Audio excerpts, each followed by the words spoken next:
Hey guys, here Christian and I are here at Mother Earth Brewing Company. Here with Chris and Matt. Did a really cool collaboration here for all set to be done for the grand opening of their new tap room in downtown Boise. But I'll let you guys tell the story more about that. But let's start off, guys, with talking about Mother Earth Brewing Company. Tell us a little bit about the company and development of getting to here. I guess I should probably take that one, huh? You're better suited for it. Yeah, so Mother Earth started in 2010 in Vista, California. Actually, I'll kind of interlace my background in that. At that time, I was with Stone Brewing Company, and Mother Earth kind of made a name for themselves pretty quick in the San Diego scene as craft beer was really starting to pop in that area. I mean, obviously, we all know San Diego is a powerhouse scene at this point, and it was just really starting to happen. Kind of started making a name for themselves. Cali Creamin' kind of hit the shelves in 2013, which was the time that they signed me to help them kind of get into more of a production element. Anyway, from there, you know, I hate to say it, but the rest is kind of history. We kind of exploded, outgrew our roots down there, busting at the seams, brewing 24/5 on a 20-barrel system down there. Got to the point where we really needed to look to expand. And actually found Idaho to be a really good fit for us. Well, we did a great little beer here for the grand opening of the new tap room downtown. Let's talk about the beer. What style beer did we pick for the collaboration? Hazy IPA. It is 2022 now. 2021, 2020. Really brought this to light, and it's the Hazy IPA is a great way to express really good hops. Obviously, taking away a little bit from the bitterness in our West Coast IPAs that we are a little bit more accustomed to, but gives us a good chance to show some hops, and I think really shows some of the stuff that you do, Matt. You got. Yeah. This was a really cool beer and experience. I think when you talk about a collaboration, you build a framework around a beer, and we had the opportunity with Mill 95 to really start from the ground up. Just talking to Christian and Corey, we had talked about utilizing the Southern Hemisphere hops that had come in and were pelletized just a few days before. So we had hot off the press or cold off the press hops, which we steeped at the mill. We went through and hand selected the lot of Nelson that was utilized in this beer, but it was also a really cool opportunity for brewers, especially on some of those Southern Hemisphere varietals that we don't get a lot of hands-on experience with, to get hands-on experience with. I think we had you guys out, right? The day we received these hops. Yeah. We were actually pelletizing it, and it was coming out of the it was really cool. We actually watched the bales come through, run through the mill, and then sat at the table and smelled the same lot that was coming off that day. A really cool experience, very unique. It's one of the real luxuries that we have as brewers, living in the area and brewing in the area that we do. Idaho's a great spot for that. Yeah, I think we had the cones there, we had the pellets, and we also were steeping them in the different teas to kind of check out each lot. Which is cool. And it showed a lot about that was Nelson that day, and that was really we saw the gamut of the different Nelsons, got to pick the one we liked. That was cool. I've certainly learned a lot about that process from these two guys. I have not spent a lot of time with guys that are into sensory near as much as you guys. And obviously that's got a big key part to do with why your guys' beers are smashing it. And it's made me better at my job, being able to spend the time with you guys, and I appreciate it, the help on the sensory side, doing that with you. Yeah, we've really enjoyed our time talking with you guys, and with Mill 95 we're in the unique position that we can spend time with guys on the production floor, guys who specialize in logistics and warehousing, running equipment operators, the folks in the lab. It's a top to bottom, really like open operation and relationship, and so it's been really cool for us. We've really appreciated it, and getting to utilize the hops the way we want to utilize them has been it's been unique. We've really enjoyed it. So I'm going to go back to the selection of the beer style. Obviously, Mill 95 being a hops company, we wanted something that's going to really accentuate hops. You guys, by the way, make great hazy IPAs and IPAs in general. Buku is one of everybody's favorite, and the hazies, I think you guys are really getting in your stride and doing hazies too. We've talked a lot about changes you guys have made and process and that kind of stuff, so we'll talk more about that a little bit, but I think we just all came to the place of hops company. You guys are doing great hazies. I just don't grand opening. Makes a lot of sense. Had to be a hazy, right? Exactly. We looked at different things, but really that was it. Also, I want to hit more on selection of the hops. Once we decided it was a hazy, now it's time to pick which hops, right? Mm-hmm. And I think the first one, you started off with it, Matt. The first one we chose was Nelson. And there was a specific reason we chose Nelson. Obviously, we talked about coming together and watching unload and pelletize, all that kind of stuff. But in the end, when we did that sensory work, what made us choose Nelson is the one that we were going for on this guy. I think we have had so many different shades of Nelson in our career as a brewery. I mean, to be honest with you, Kismet was a core IPA, was the number one IPA, or the beer they went for a long time ago, which is a 100% Nelson IPA. Dan signed contracts 6 years ago that huge breweries came knocking at our door to pull down because Dan had signed them really early. Nelson's a hop we've always been interested in. There's so many faces of it though, and there's some OG. There's some really fruit-forward gooseberry stuff, which none of us know what that means, but it's really fruity. And then there's layers that go with that. And I think for me anyway, when we sat down and kind of went through selection, that was such a cool experience because we kind of saw all of it, which normally I hate to say this, but as an American brewer, a lot of times you don't get to choose you don't get to select on Southern Hemisphere stuff. I mean, I've got contracts all over the place. I've never gotten to select. So sitting down at a table with you guys and doing Nelson was probably the most diverse, selection I've ever been a part of. I mean, we didn't select for contract, but we selected, and it was the most diverse selection I've ever done. And that makes it's really cool to do it. But the best thing about this beer in general is we got to pick the Nelson that we really, really liked. And I think it shows great. I think it really comes through in the beer. And I think it's that real fruit-forward Nelson that we really wanted, and I think we really like it.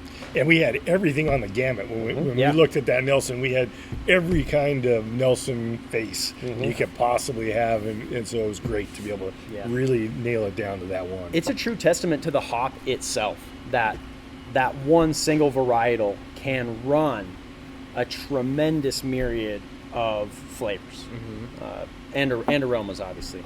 But to sit down and look at it, I think we looked at 5 or 6 lots on that sensory analysis. It was really unique. We got to hand select what we thought we wanted to showcase Nelson as, but we also got to see Nelson in all of its different colors, which was really, really cool. Yeah. Well, once we selected Nelson, we knew that was going to be our anchor. We went through a pretty good round of sensory to try and figure out what was next. And I think we had different options, but tell us a little about, if you guys don't mind, about the process we went through to do the sensory and select the next hops we were going to do. Yeah, we started with that foundation of knowing we wanted to focus on style, hazy IPA, showcase hop aroma, hop flavor, have a softer mouthfeel, a little bit sweeter overall beer, one with restrained bitterness, and really, really showcase hops with fruit-forward attributes. When we started with the Nelson, we knew that we wanted to lay that foundation with white grape and lychee and gooseberry that Nelson is known for. We thought we did a good true to varietal analysis and selection on that hop. We looked at some other varietals, and I don't remember the exact amount of varietals that we looked at that day. It was probably somewhere in the neighborhood of 6 or 7, but when we came across Pacific Sunrise and Triumph, they just fit. They fit that rubric that we were trying to build towards. very sweet, fruit expressive. When we first experienced Triumph, it was here at our lab. We did a sensory panel, and a few of our panelists noted really unique flavor map attributes that we didn't see in a lot of other hops, notably plum and a really like soft tropical banana type quality. We just really don't come across that very often. Yeah. It's unique. So we wanted to find a way to help that hop express itself to its fullest potential. Pacific Sunrise was another one. We kind of felt it had this orange and soft cream undertone as well. And again, in a hazy IPA, you have these like luxurious, rich, sweet fruits. With Nelson Sauvin, we thought it would be a tremendous combination. As we went through our brewing process, we focused on where those hops could potentially shine in their best light.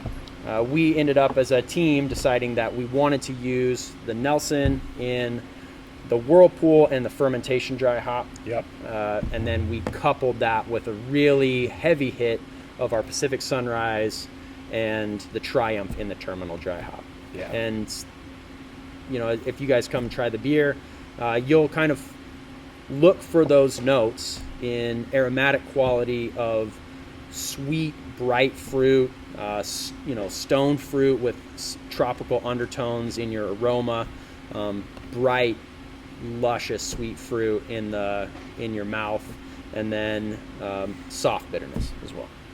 I agree. I think that the key on a lot of these is it's like me and Matt have talked about this a lot, is, and the word I've been using lately is rich. Like you get this like really rich, vibrant like sweet fruit flavor out of them. And I like me and Matt both wrote banana and plum in our sensory on Triumph, and I don't think me and him have ever used that, like those descriptors, and any hop that I've ever been a part of. And we both did them blind, both came up with the same results. And I mean, it's a really neat hop. It offers a ton. Like we keep talking about some of these hops that offer like this coconut thing. This like really interesting banana flavor is honestly really cool.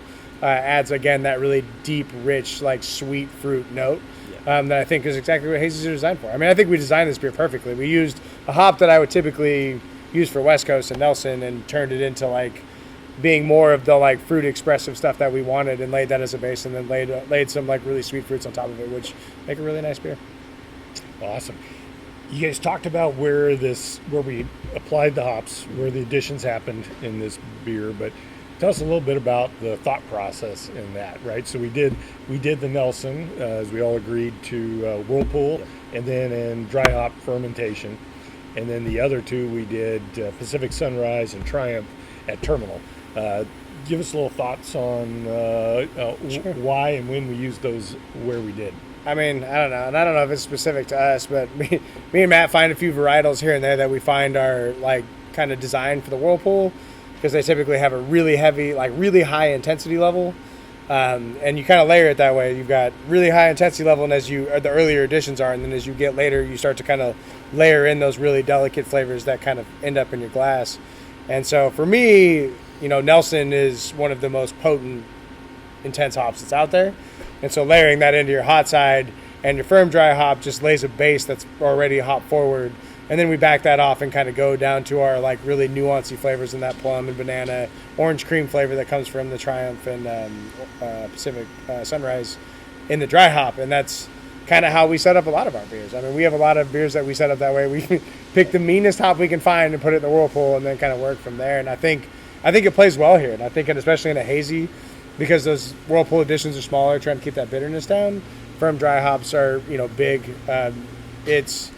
It just makes sense to kind of layer them on intensity. And I think that we did it perfect in this. I think that Nelson's really intense. I think that the Triumph and Pac Sun play really well together, but they come through.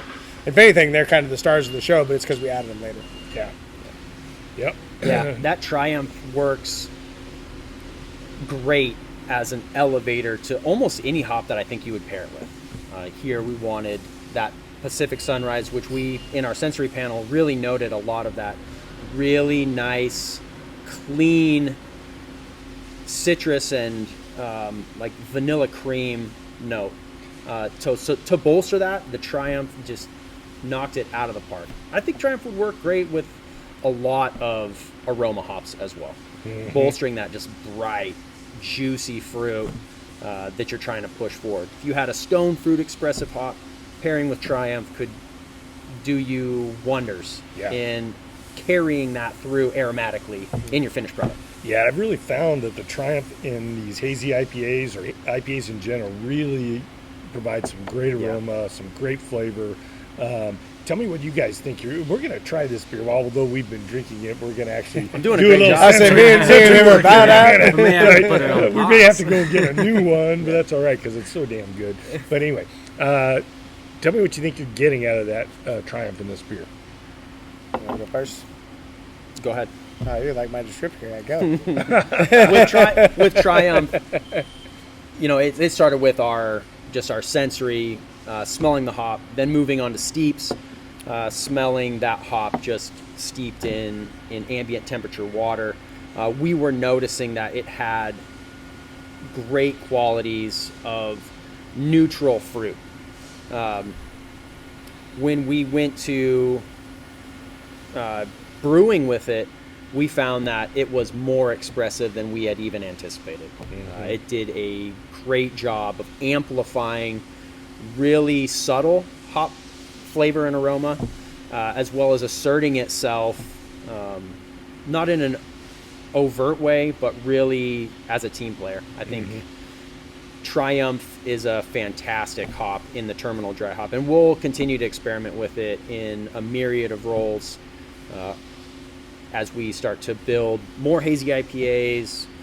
It may find a home in some West Coast builds as well, just to help punch through some of those more fruit expressive. That's a really interesting future. Yeah. I mean, I think like straight up. I mean, we said banana and plum. I got that in the ambient steeps. I don't get a lot of banana out of this, but what I think you get is you get like a perceived sweetness, which isn't obviously sweet. It's not sugar, but it's like a perceived sweetness. It's kind of like, again, like that coconut kick and some other hops. It makes your brain think sweet. And then I get like plum. I get some cherry, like some dark cherry, which is sweeter. I get some of those notes that I think are really cool. I really like PacSun. I think it's got a ton of awesome attributes. This like orange cream note, which I keep saying cream. I would almost say it's more of like a vanilla and orange note to it. Yeah. Vanilla kind of again enhances the sweetness, which again, like in the hazy IPA, that's exactly what we're looking for. I mean, it'll be really fun to see where we go with Triumph and PacSun if we start heading into West Coast IPAs. But obviously in the West Coast, you're looking for a drier, sharper, more bitter finish. And I'm kind of curious to see how we can like layer and play things together. Well, I think the world's looking for what's next, right?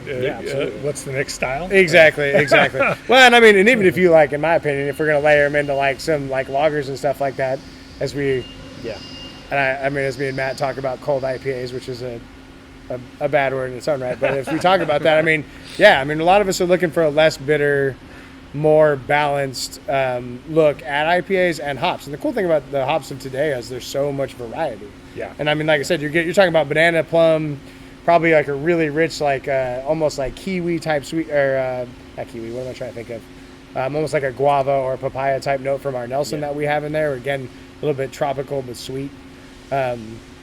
Really cool notes that are coming out of some of these hops right now, and I think that these are going to be something that we're going to see for a while. And again, even in the lagers, I think that they'll play in a less bitter beer. They'll play, and I mean, even these are not uber sweet, but really lends a really nice balance to it. Yeah.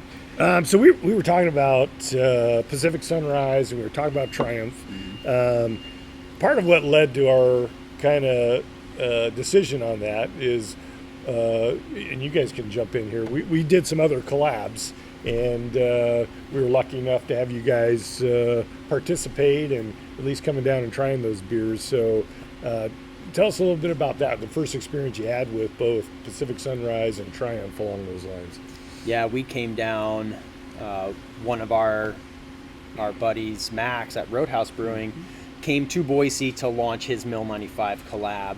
And, I mean, you guys can explain better the beer that you brewed, but a tremendous lager, showcasing Mill 95 hops. And I believe you guys selected Triumph in that one. PacSun. That was That was PacSun. That was Pacific Sunrise. Yeah, Yep. Pacific Sunrise. And was it a single hop?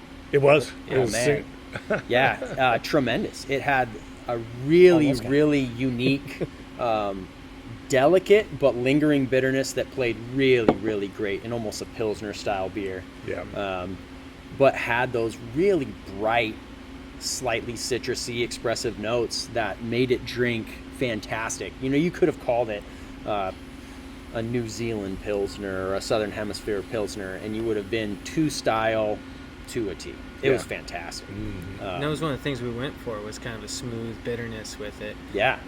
It actually had quite the hop bill inside of it, but it came out on that smoother end where it was almost lagery. It was Yep, great absolutely. beer. Delicate, but a nice round, a full bitterness that made you really want to get back into it. I mean, it was a crushable beer. Absolutely a demolisher for sure. It was a dangerous day. It's a fantastic day. Great people, a great launch for you guys and for Roadhouse as well, and a great beer. I mean, at the end of the day, the beer was great. It showcased your hops in a fantastic way. So it's it's hats off to the brewer, hats off to you guys and the hops that you brought in. And it really kind of, I think I probably came to Chris the next day and was like, "Hey man, you should probably try the beer. We should also experience this hop. This hop. Yeah. We might want to get our hands on some." Yeah, I think we went down the same path with Triumph. It's just, it's funny how you can learn from these collabs, things that you don't notice and gauge up front, but once you get them and play with them and we do them in a collab, how it leads to something else, right? So. Yeah, for sure. It's funny because Triumph is one I've heard about for a long time, and it was cool to see it kind of come out. And I will admit, me and Matt, and I've been using this term a lot. I'm pretty skeptical in general these days. And when we did